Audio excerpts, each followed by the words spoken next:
Welcome to Elk City. This is the Elk City Community Hall. It was built in 1930. My name's Earl Musick. I'm with United Country Real Estate, and I have the distinct honor to offer this up for the first time ever to the public.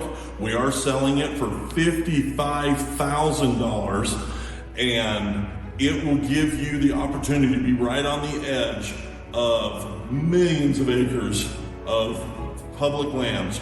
We are on the edge of 3 different wilderness areas: the Frank Church, the Bitterroot, and the Gospels. And so, incredible area. If you love recreating, this is the place you want to be.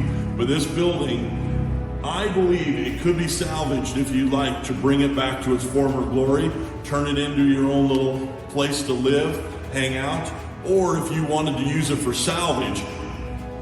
All this lumber is almost 100 years old, and so there's some really cool, very large beams, very large logs, cedar stakes, all kinds of great lumber inside of this. So if you have any interest, please give me a call right away. I'd love to bring you here, show you the property, and see if we can't get you moved to Elk City, Idaho.